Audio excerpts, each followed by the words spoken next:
భగవంతుడు సృష్టించినటువంటి జన్మలలో ఈ మానవ జన్మ ఎంతో విశిష్టమైనది, ప్రముఖమైనది.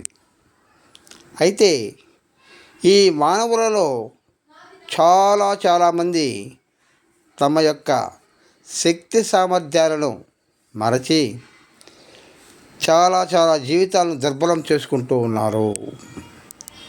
మనిషికి మెదడు, ఈ మెదడు అనేది అందరికీ కూడా సమానమైనదే. వినియోగించుకునే దాన్ని బట్టి ఆ యొక్క మనిషి యొక్క జీవితం చాలా ప్రశాంతంగా విజయానికి చేరువవుతుంది. చాలామంది మనుషుల్లో చేసేది ఏమిటయ్యా అంటే వర్తమానాన్ని మర్చిపోవడం, గతాన్ని గురించి తలుచుకోవడం, భవిష్యత్ కాలం గురించి ఆలోచించడం. గతాన్ని తలుచుకుని ఒకటి కూడా ప్రయోజనం శూన్యం. భవిష్యత్తును గురించి ఆలోచించుకుని భయపడి ఆలోచించి టెన్షన్లు తెచ్చుకోవడం శూన్యం. మామూలు ప్రజెంట్ టెన్స్లో ఉండి మనిషి ఏమి చేయాలి, ఎలా నడుచుకోవాలి అనే వాటి మీద మనసు పెడితే మనిషి జీవితాలు బాగుంటాయి.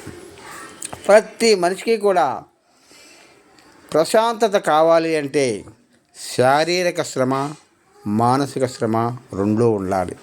వాడు ఎటువంటి వాడైనా సరే, పేదోడైనా ధనికుడైనా ఎవడైనా ఎటువంటి వాడికైనా కూడా ప్రతి మనిషికి కూడా శారీరక శ్రమ, మానసిక శ్రమ రెండూ అవసరం. ఈ శారీరక శ్రమ అనేది ఉదయాన్నే నిద్రలేచి ఏదైనా సరే వాకింగ్ అవ్వచ్చు, జాకింగ్ అవ్వచ్చు, ఎక్సర్సైజ్లు అవ్వచ్చు, ఏదైనా 40 నిమిషాలు 40 నిమిషాలు శరీరాన్ని కాస్త శ్రమ పెడితే అది చాలా శ్రేయస్కరం. తదుపరి మానసిక శ్రమ అంటే ఒక 10-15 నిమిషాలు ఏదో ఒకటి దాన్ని తలుచుకుని ధ్యానం చేయడం అంటారు. యోగా కానీ ధ్యానం కానీ భగవంతుని అనుకోవచ్చు, ఎవరినైనా అనుకోవచ్చు, ఏదైనా అనుకొని మనసుని నిర్మలంగా కాసేపు ధ్యానం చేస్తే మానసిక ఉల్లాసం అది. ఈ రెండు ఎప్పుడైతే మనిషికి కలుగుతాయో చాలా శారీరకంగా మానసికంగా చాలా పుష్కలంగా పవర్ఫుల్గా మనిషి తయారవుతాడు. ఇంకొక విషయం ఏమిటంటే తనకు తోచిన విధంగా ఎవ్వరిని కూడా ఇబ్బంది కలగకుండా, ఏ జీవికి హాని తలపెట్టకుండా జీవనం సాగించాలి. ఇలా చేసినప్పుడు మానవుడికి ఎక్కడ లేనటువంటి మనశ్శాంతి కలుగుతుంది. వాళ్ళకి చదువుతున్నటువంటి మరి విద్యార్థులైతే వాళ్ళకి ఇచ్చినటువంటి పుస్తకాలతో పాటు చాలా రకాలైనటువంటి చాలామంది జీవిత చరిత్రలను మనం తీసుకొని చదవాలి. పుస్తకాలని మనం చదువుతూ ఆ కేటాయించుకున్న కాలాన్ని వేరే పుస్తకాలు తీసుకొని ఎందరో మహానుభావుల జీవిత చరిత్రను కూడా చదవగలిగితే వాటిల్లో ఉన్నటువంటి సారాంశం ఇవన్నీ కూడా చాలా మనకి ఆత్మధైర్యాన్ని ఇస్తాయి. మనిషి ఎలా నడుచుకోవాలి అనే ఇవన్నీ కూడా మనం చేసినప్పుడు మనలో ఆత్మవిశ్వాసం బాగా పెరుగుతుంది. ఒకానొక సందర్భంలో ముస్లింలైనటువంటి వాళ్ళు రామాయణాన్ని చాలా గొప్పగా పొగుడుతూ ఉన్నారంట. వాళ్ళు యొక్క మతం ముస్లిం మతం, ఇస్లాం మతమైనా కూడా రామాయణాన్ని బాగా పొడుతూ ఉంటే ఏందయ్యా అంటే వాళ్ళని అడిగితే వాళ్ళు చెప్పారంట, అయ్యా మాది ఇస్లాం మతం, కానీ రామాయణం అనేది తెలుగు సంస్కృతికి ఎలా మనిషి నడుచుకోవాలి అనే దానికి నిదర్శనం అండి. అది ఒక మహత్తరమైనటువంటి సారాంశం కలిగింది. దాన్ని చూసి నేర్చుకోవాలి, ఎలా నడుచుకోవాలి, మనిషి యొక్క స్థితిగతులు ఏమిటి, ఎలా జీవనం చేయాలి అనేటివన్నీ కూడా సాంప్రదాయంతో కూడినటువంటి విషయాలన్నీ కూడా గోచరిస్తాయి అని చెప్పాడంట. కాబట్టి ప్రతి మనిషి కూడా చేయవలసిన పని ఏంటంటే తన విధిని మొదట సక్రమంగా నిర్వర్తించాలి. విధిని సక్రమంగా నిర్వర్తించి నువ్వేమైనా చేసుకో, ఆ చేసుకునేది కూడా పరులకు ఎవరికి కూడా హాని కలగకుండా ఆనందం కూడా పొందు, నిన్నెవరు కాదనలేదు. కానీ ఏ జీవికి హాని తలపెట్టకుండా నీ ఆనందం పొందు, తప్పు లేదు. మహాకవే రాశాడు, భూమి మీద సుఖపడితే తప్పు లేదురా అని రాశాడు.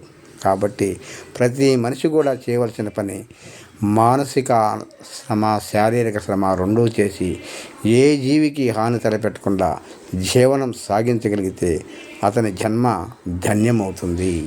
కాబట్టి ప్రతి మనిషి కూడా ఈ యొక్క విషయాల్ని మనమందరం కూడా తెలుసుకొని జీవిత సత్యాలని మసలుకుంటే చాలా చాలా ఆరోగ్యకరంగా ఉంటాము.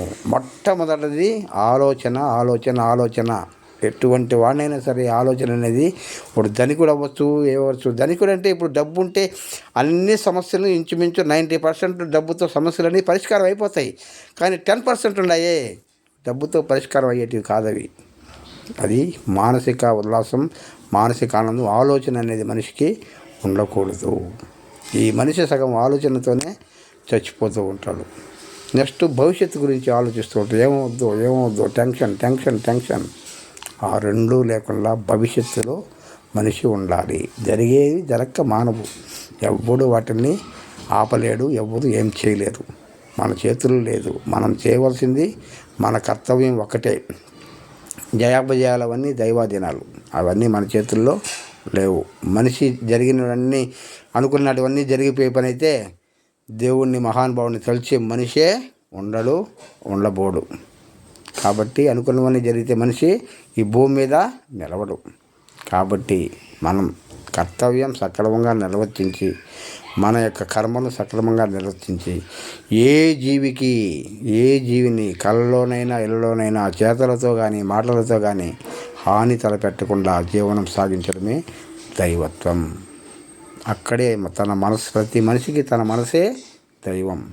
మనస్సాక్షిని సాక్షిగా వేసుకొని జీవనం సాగిస్తే అంతకు మించినటువంటి ధన్యత ఉండదు. ఏ గుళ్ళో పోయి, గోపురాలకు పోయి, ఉండీల్లో డబ్బులు వేలు డబ్బులు వేసి ఇంటికి వచ్చిన వాడికి ₹1 కూడా వేయకుండా అవన్నీ కూడా చేస్తానంటే వాటిల్లో ప్రయోజనం శూన్యం. కాబట్టి గతం గురించి ఆలోచించడం శూన్యం, భవిష్యత్తు గురించి వగచడం శూన్యం. మరియు మూఢాచారాలు అయితే మరీ ఘోరం నాయన. ఈ మూఢాచారాలతో సగం నాశనం అయిపోతూ ఉన్నారు జనాలు. మూఢాచారాలతో అది సైన్స్ ఇంత డెవలప్ అయ్యి, సోషల్ ఇంత డెవలప్ అయ్యి, ఈ రోజుల్లో ఇంత యుగం సాధించి ఉంటే ఇంకా మూఢాచారాలను పట్టుకొని ఊగులేవడ జనాలు ఉండాలంటే అతిశయోక్తి లేదు. మొత్తం వాటికి మానేయాల్సినటువంటి ఫస్ట్ గతం ఆలోచించకూడదు, భవిష్యత్తు గురించి వగచకూడదు. ప్రజెంట్ టెన్స్లో మనం ఏం చేయాలి, ఈరోజు వేస్తున్నాం, మన విధి ఏంది, ఈరోజు ఏం చేయాలని ఒక్కసారి రివిజన్ చేసుకోవాలి.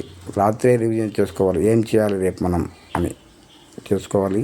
నెక్స్ట్ మూఢాచారాలంతా కూడా పక్కన పెట్టేయాలి.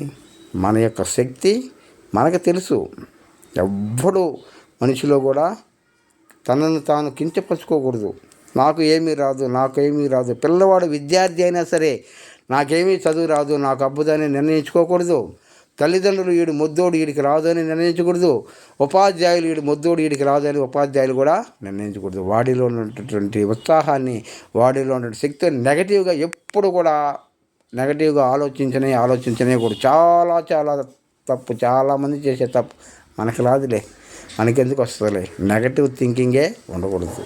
కాకపోతే ఒకసారి కాకపోతే ఇంకోసారి గెలుపు మాత్రం తథ్యం. కానీ ఈ యొక్క నెగటివ్ థింకులు ఎవ్వరు కూడా ఆలోచనే చేయకూడదు.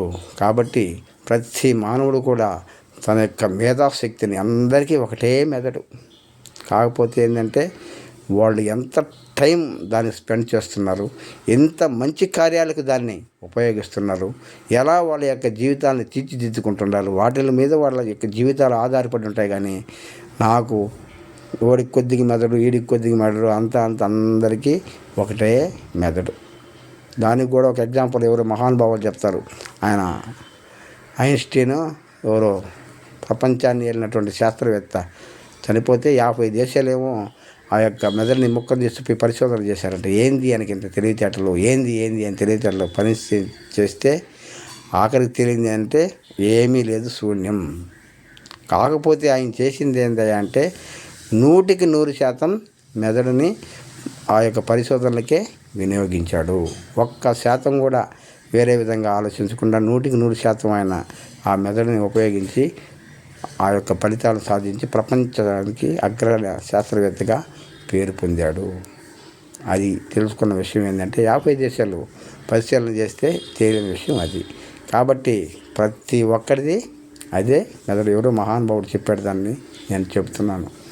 కాబట్టి ఈ యొక్క ప్రతి మనిషి కూడా ఖచ్చితంగా భవిష్యత్ ఆలోచించుకుంటూ గతం ఒకటి ప్రజెంట్ టెన్స్లో ఉండి తను చేయవలసిన పనులను సక్రమంగా నిర్వర్తించుకుంటే జయాలు దైవాధీనాలు అంటారు. కానీ చాలా వరకు మనం చేసే దాని మీద ఇంచుమించు ఆధారపడి ఉంటుంది. అదృష్టం దురదృష్టం అనేది 0.0 ఉంటుంది.